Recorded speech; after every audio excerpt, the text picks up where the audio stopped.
Salut tout le monde, j'espère que vous allez bien et dans cette vidéo nous allons voir où j'en suis niveau de mon film. Alors ce genre de vidéos sortiront une à deux fois, tous les 2 ou un mois et en fait ça va parler de où j'en suis niveau pour le film. Donc si vous ne savez pas que je fais un film, vous êtes prévenus. J'en parle assez souvent depuis les 2 derniers jours sur Twitter et sur YouTube. Du coup je pense que vous êtes sûrement au courant. Donc ici je vais vous expliquer où est l'histoire et de qui j'ai besoin. Et du coup c'est avec du spoil. Malheureusement, du coup tout le monde n'est pas obligé d'écouter le scénario. Mais cette vidéo est spéciale pour le scénario et pas pour les recherches. Mais sinon, si vous voulez quand même dire vos recherches, je recherche des dessinateurs qui dessinent plus ou moins bien, ça m'est égal, mais des dessins compréhensibles. Et je demande aussi des amateurs ou des professionnels en cinéma. Pour l'instant, c'est les seules demandes que j'ai fait sur ma dernière vidéo. Donc voilà. Niveau vidéo, où j'en suis. Niveau film, où j'en suis. Bon, je vais vous raconter l'histoire, donc préparez-vous, ça va durer un peu de temps. Et ça va être un peu... Je vais un peu bégayer, même si je suis en train de lire. C'est parce que ça va être complexe, parce que là, je vais lire mon brouillon, du coup... Du coup, voilà, donc on va commencer avec un lieu sur un plan où on voit la vie de Cal. Donc Cal est un personnage... et le personnage principal. Donc il habite dans un monde nommé Panem. Pour avoir décrit ce monde, c'est un monde que je me suis inspiré de l'Alsace quand j'y étais y allé il y a 3 ans. Ça m'a beaucoup plu. En plus c'est là où ils ont tourné La Belle et la Bête. Donc je m'étais inspiré comme ça. Donc Cal lui il est âgé de 5 ans. Et nous voyons dans le plan sa maison. Comment elle vit, donc sa situation financière. Donc on voit que sa famille possède assez d'argent. C'est pas un riche, c'est pas un pauvre, c'est une personne, j'ai envie de dire, normale, même s'il n'y a pas vraiment de norme, mais c'est une personne, je pense, une enfance tout à fait normale. Il n'y a pas eu de grands changements dans son enfance, il n'y a pas eu de richesse, gagner au loto, je ne sais pas quoi. C'est un personnage normal.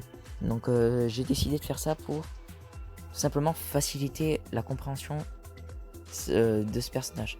Puisque la majorité des personnes n'est pas riche ni pauvre. Faire un personnage normal, ça peut être au début mieux comprendre l'histoire. Du coup sur ce plan on va voir sa vie normale. Et il y aura une voix off pour l'instant. Bien sûr ça c'est mon premier scénario, il va changer au fur et à mesure. Mais là au début il y aura une voix off qui va raconter l'histoire des royaumes. Et que dans chaque royaume il y a une arme. Donc en gros un royaume c'est quoi? C'est en fait l'histoire c'est un grand royaume avec 5 parties du royaume. C'est par exemple on peut faire ça à des régions. Sauf qu'en fait depuis le début il y a des failles. En gros c'est des frontières si vous voulez naturelles entre les régions. Et du coup entre ces failles il y a eu dans l'histoire de nouveaux dirigeants on va dire. Du coup chaque région est vraiment très différente les unes des autres. Là où habite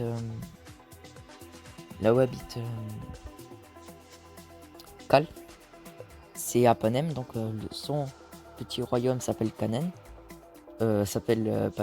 Panem, pardon. Et du coup, dans ce royaume, c'est plutôt style Alsace. Mais vous verrez que dans l'histoire, il y a d'autres styles. Il y a le style un peu chinois, et je me suis inspiré de la Chine. Et il y a le style un peu futuriste, et il y en aura d'autres.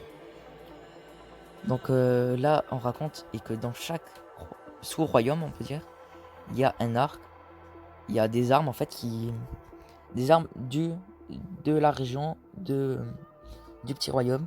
Dans une région c'est l'arc, dans une autre région c'est le bouclier, dans la région de Cal c'est l'épée, et dans les deux autres régions c'est le lance et le boomerang.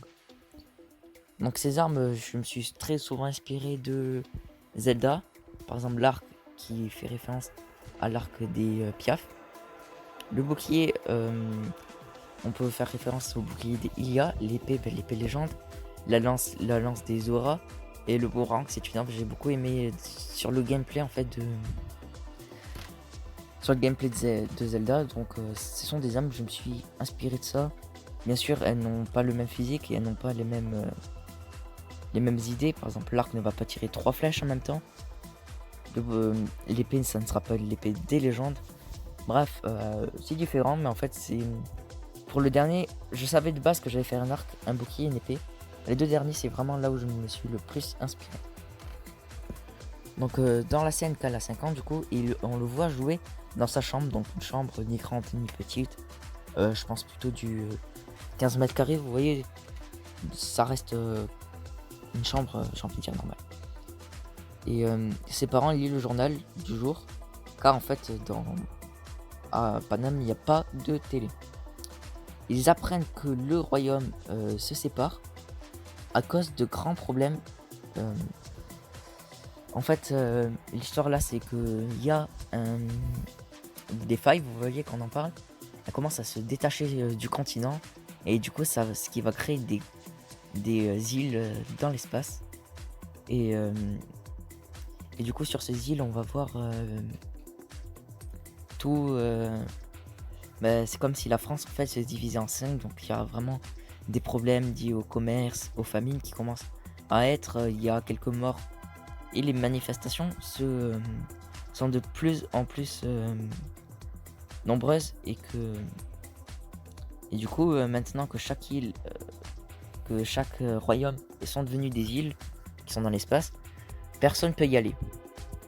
Et pourtant, ça crée vraiment de problèmes. Du coup, le grand roi qui dirige tous les royaumes demande à 5 de ses amis de royaumes différents, donc d'îles différentes, de cacher leurs clés, donc les clés qu'il y a du royaume.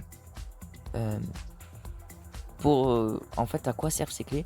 Ces clés, en fait, dès que tu les montes et tu le fais vers le ciel, tu dois dire une certaine phrase pour que les portes pour qu'en fait ça fasse des portes qui sortent. Le plus souvent, vous verrez du sol. Donc pour que ça fasse des portes qui sortent du sol. Et du coup, par ces portes, en fait, ça ferait les téléportations entre les différentes îles. Du coup, là, ça part un peu dans un délire. Et c'est ce qui est bien. Et du coup, c'est une fois que les personnes du royaume ont caché les clés, parce qu'il y en a bien sûr qui vont les chercher, ils sont obligés de se tuer. Alors pourquoi? C'est pour éviter que les gens aillent voir ceux qui ont caché les clés, qu'ils aillent dire dis-moi où t'as mis ta clé, sinon je tue ta famille, etc. Du coup, eux, ils se tuent comme ça. Personne ne peut retrouver les clés. Du coup, il demande à ses amis dignes de confiance, parce que là, vous allez vous poser la question. Pourquoi demander à ses amis plutôt qu'à des brefs inconnus? Parce que les inconnus, ils vont bien sûr garder les clés. Donc pendant ce temps, la séparation des royaumes. Du coup, chaque royaume vit un peu comme le confinement, mais de chaque royaume. Du coup, chaque royaume se sépare pour faire des îles dans l'espace. Et de plus en plus, il y a des manifestations. Et il y a des manifestations plus ou moins graves. Et la plus grave manifestation, c'est celle qui tuera le père de Cal. Lors d'une manifestation, le père de Cal sera mort. Donc, l'enterrement aura lieu. Et là, j'aimerais bien établir un peu, représenter les étapes du deuil. Voilà. Donc, le roi, lui aussi, meurt quand Cal a 5 ans. Donc, le roi meurt. Son père meurt, il y a des manifestations de plus en plus. Bref, le royaume devient sans roi à vie. Donc il n'y aura plus de roi, parce que sinon ça va créer encore plein de problèmes, etc. Donc vraiment tous les royaumes et toutes les îles sont vraiment sans avenir. Donc là, il y a retour dans le futur, on peut dire ça. Il n'y a jamais eu de futur, donc on est dans le futur, voilà. Et à cet âge, Cal a 18 ans. Donc dans cette scène où on voit qu'il a 18 ans, il y a une guerre dans son royaume. Et Cal a 18 ans, il veut chercher la clé perdue de son royaume pour rétablir la paix. Car en fait, il sait d'après la prophétie que 5 personnes avec les clés se rassemblent et assemblent les clés comme un puzzle. Parce qu'en fait, les clés, vous voyez le bout là pour mettre dans la serrure? Si on les assemble, en fait, ça fait un puzzle. Les îles se rassembleront et la vie normale reprendra. Donc, s'il trouve la clé et qu'il trouve les autres qui ont trouvé la clé, donc il sait que tout redeviendra normal. Mais la question que vous allez vous poser, c'est ok, très bien, mais pourquoi c'est le seul à avoir eu l'idée de chercher? Déjà, il y pense pas trop. Il en pense Mais il en pense, mais pas sérieusement. Mais un jour, il fait la rencontre de Sanis dans un bar. Sanis, c'est un ancien ami de son père. Et du coup, Sanis, il va aider Cal à chercher la clé grâce à une carte du royaume. Du coup, Sanis, lui, il avait une carte du royaume qui montrait toute la partie de ce royaume Panem. Et à cet endroit, il montre tous les endroits qui n'ont jamais été visités, tous les endroits qui n'ont pas été creusés, etc. Et pour aider Cal à aider. Pour aider Cal à aider. Pour aider Cal à chercher tout simplement. Et du coup, Cal il dit très bien et tout, je vais chercher, je m'attends à rien. Et il voit directement un bâtiment qui n'a jamais été découvert. Donc pour qu'un bâtiment n'a jamais été découvert, il faut donner. En sachant que la carte du royaume est très rare. Donc il n'y a pas beaucoup de cartographes, il n'y a pas beaucoup ça qui s'intéresse. C'est plutôt en ce moment le militaire qui intéresse, les bombes, les policiers, tout dans le renfort de la survie. Être cartographe, c'est pas vraiment encore une priorité. Du coup, c'est très rare les personnes comme Sanis qui ont une carte. Bah, du coup, Cal, lui, va dans ce bâtiment suspect. Il est convaincu qu'il y a une clé. Donc, il y va au nord du royaume. Et là, quand il rentre dans le bâtiment suspect, il y a un mort. C'est un mort vivant, un peu à la Percy Jackson, on va pas se mentir.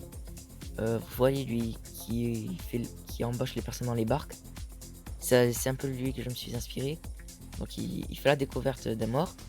Et le mort demande plein de choses. Il demande plein de choses par rapport à des trucs un peu bizarres par rapport aux clés. Donc déjà, ce qui rassure le personnage principal parce qu'il parle des clés. Il sait qu'il y en a une pas très loin ou que le mort va lui donner une astuce pour trouver une clé. Et il lui raconte donc la prophétie des 5. Cette prophétie dit que 5 descendants de ceux qui ont caché une clé doivent prouver qu'elle soit digne de manier l'arme de chaque royaume. Donc là, c'est là où ça va devenir un peu complexe en fait. C'est que vous voyez le roi, quand il avait demandé à ses 5 amis de cacher les clés, leur fils ou leur fille, à ceux qui ont caché les clés, doivent prouver en fait qu'ils sont dignes de manier l'arme et donc d'avoir les clés. Donc en gros, si par exemple votre père il est mort et qu'il a aidé qui a caché une clé, donc il est mort, vous êtes l'élu et vous devez trouver une clé. Et donc pour ça, il faut savoir être digne de manier une arme, de manier l'arme du truc. Donc le monde montre une clé à Cal et Cal se précipite à la prendre, mais il se rend compte que c'est une illusion. Et pendant qu'il se rend compte que c'est une illusion, il se dit bah si c'est moi qui est parti chercher la clé, est-ce que ça veut dire que mon père c'était un ami du roi, donc est-ce que c'était un ami du roi qui a donc tué. Est-ce que mon père c'était quelqu'un qui s'est suicidé pour avoir caché une clé? Et du coup la réponse c'est oui. Puis le mort lui demande de chercher une relique, une épée. Donc le nom de l'épée c'est Flumen, ça veut dire rivière en latin. Du coup il va chercher cette épée. Et enfin le mort lui demande de chercher cette épée pour prouver en fait s'il est digne d'être l'élu. Et c'est vraiment de plus en ce moment qu'il se rend compte que son père n'est pas mort d'une manifestation, mais il s'est tué après avoir caché une clé. Le mort explique par la suite où est l'épée, où elle se trouve et comment la trouver. Donc dans le temple de l'homme, sous l'eau à 400 mètres de profondeur. Il dit que s'il voit la clé, il trouvera forcément l'épée et de réciter une fois Ustium Apertum en pointant la clé vers le ciel. Ce qui veut dire que les portes s'ouvrent encore en latin. Donc le personnage principal, donc Cal, se dirige vers le temple, mais il fait la rencontre de Christophe, un jeune homme en recherche d'antiquité. Il sympathise assez, etc. Cal lui révèle qu'il sait où trouver le temple de l'homme puisque Christophe il recherche les antiquités, et il recherche lui aussi un temple, le temple de l'homme. Et Christophe est très content car il peut continuer ses recherches. ils prennent des tenues de plongée qui étaient dans le sac de Christophe, en fait, car le temple se trouve, le temple se trouve sous l'eau, donc il faut trouver des tenues de plongée pour aller sous l'eau. Et du coup, Christophe lui donne une tenue de plongée parce que il savait, en fait, on sait pas trop pourquoi il avait des tenues de plongée, mais bon, il est aventurier, il est en recherche d'antiquité, il est passionné par l'histoire. Il s'attendait à aller un peu partout, il avait aussi pris des pioches, etc. Bah, du coup, Christophe donne à Cal une tenue. Donc, je sais plus où j'en étais, pardon. Et du coup, il est très content, Christophe. Et on se rend compte qu'en fait, il y a une scène où on voit Christophe lui donner une tenue qui est cassée pour que Cal se noie. Donc, Cal, bien sûr, n'est pas au courant. Donc, ils vont sous l'eau. Et comme prévu, Cal se noie. Mais très vite, il n'avait pas besoin d'aller trop en profondeur. Mais il réussit à monter à la surface. Christophe rit, mais Cal n'est pas capable de retourner sous l'eau avec autant d'apnée. Il réalise en fait que Christophe n'était pas si gentil et qu'il fait partie de la prophétie.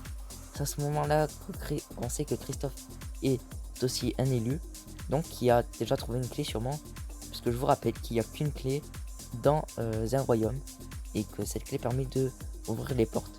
Ce qui veut dire que Cal a trouvé une clé pour sa porte.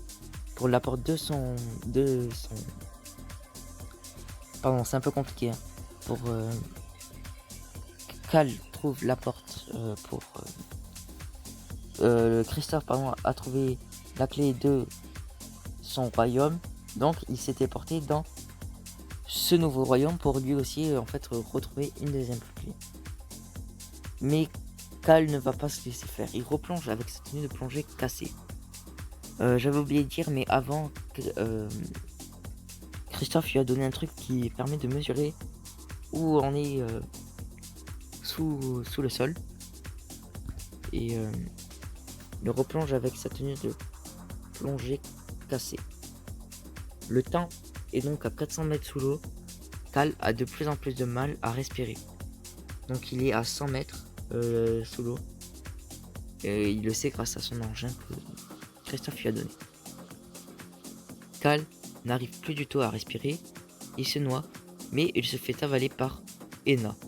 Enna, c'est une baleine. Donc il parvient à respirer grâce à l'oxygène de la baleine, parce que quand tu te fais avaler par une baleine, là c'est surtout une scène inspirée de Pinocchio. Quand tu te fais avaler par une baleine, tu as toujours le temps de respirer dans son ventre. Et à un moment, au bout de quelques temps, Lena elle se coince dans une sorte d'arcade. Donc elle se débat, mais au bout de quelques temps, elle s'arrête car elle manque de force. Donc Cal en profite pour partir. Et du coup, quand il part, il se rend compte qu'il est dans le temple Lum. Et en fait, que la baleine, donc Lena, est tombée, s'est coincée en fait dans le temple. Et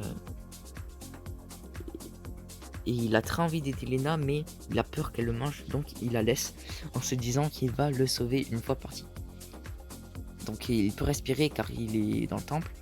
Il retrouve Christophe. Il dit qu'ils ne sont pas ennemis, mais alliés, parce qu'ils sont tous les deux de la prophétie. Christophe t'en manque et il dit qu'il a la clé de son royaume, Poubou, et que grâce à cette clé, il est venu dans ce royaume Panem. Cal voit la clé du temple derrière Christophe pendant leur discussion. Donc il essaye d'être discret, mais Christophe la voit aussi tout à coup et il court et il la prend. Mais en fait il n'arrive pas vraiment à la prendre. C'est comme s'il y avait un mur invisible qui sépare la clé à ça. Du coup Cal vient en marchant la récupérer facilement. Comme si en fait on se rend compte qu'un élu ne peut pas posséder plus d'une clé. Donc la clé de son royaume. Du coup pendant ce temps Cal pointe la clé vers le ciel. Et donc il dit Ostium apportunum, soit porte, ouvre-toi en latin, comme je l'ai dit. Rien ne se passait, car en fait il avait oublié qu'il devait d'abord avoir l'épée. Donc il demanda à Christophe si lui il avait une arme et puisqu'il a trouvé la clé, et il lui montre le beau qui est dedans, du nom de Scutum. Scutum, ça veut encore une fois dire bouclier en latin. Donc les deux garçons cherchent l'épée. Ils trouvent 3 coffres avec écrit juste en haut un seul coffre est bon, mais lequel? Il y a aussi écrit que si on ouvre le mauvais coffre, alors ce temple sera le dernier lieu qu'ils verront. Kral décide, réfléchit pour ouvrir le coffre de Doroa, mais Christophe, lui, a un meilleur pressentiment pour celui de gauche. Donc les deux élèves se disputent sévèrement, mais Cal, puisque tout à l'heure il s'est noyé déjà 2 fois, il se dit aujourd'hui j'allais mourir, donc au pire, qu'est-ce qui peut arriver? J'ai déjà cru mourir, on va faire confiance à Christophe, parce que moi j'ai déjà failli mourir, etc. Donc on va préférer dire à Christophe, voilà. Donc c'est avec cette mentalité que Christophe ouvre le coffre qu'il voulait, et à l'intérieur du coffre de Christophe il y avait en réalité l'épée. Donc si Cal aurait suivi son instinct, il se serait totalement tué. Donc Cal, il prend l'épée, il est ému, puis il reprit la clé et la pointa vers le ciel en disant Ostium apertum, et une porte sortait du sol du temple, et Arkantas se téléportait près des 2 élus. Arkantas, c'est le mort. Il connaissait déjà les deux, donc Arkantas connaissait déjà les 2 élus. Il était capable de se téléporter dans tous les mondes. Il avoua que lui, le mort, c'est le roi. Il dit aussi l'endroit où se trouve l'élu, donc un autre élu qui s'appelle Théo. Les 2 élus sont émus, et le roi dit qu'ils sont sur le point de rentrer dans le royaume de Olvi. Donc à Olvi, ils trouveront 2 élus cherchant la clé de Olvi. Le roi avoue aussi qu'il reste seulement 2 clés à chercher, car les autres clés sont trouvées. Juste avant de partir, Cal décide de sauver Lena qu'il avait laissée malheureusement entre les portes. Puis Lena ne l'attaque pas, elle part vite. Les 2 élus partent du temple. Cal fait promettre au roi, il lui demande en fait s'il peut dire à sa mère qu'il aime et qu'il est parti marcher sur les traces de son père. Et le roi lui promet. Puis ils vont à Olvi, donc là on a une jolie ville, magnifique, moderne. La technologie, le futur qu'on pensait, c'est écrit futur sur Google. Et il y a un endroit où il se trouve, où il voit, puisque le roi il leur avait donné la carte où se trouve exactement l'autre temple, il la trouve, et ce temple se trouve sous la roche. Et c'est là où j'en suis pour l'instant. Merci beaucoup d'avoir écouté mon histoire. Si vous n'avez pas bien compris, dites-le moi en commentaire, et si vous voulez, vous pouvez liker cette vidéo, ça me ferait plaisir pour soutenir en fait le projet tout simplement de Yuzu. De plus, vous pouvez vous abonner sur ma chaîne, celle-là, et sur MySir Star Wars pour plus de vidéos, car il y aura la suite qui va arriver dans un mois. J'aurai très bien avancé, voire peut-être fini. Donc voilà, et aussi il y aura encore des suites, de nouveaux scénarios me écrits, des vidéos de plus en plus de qualité, etc.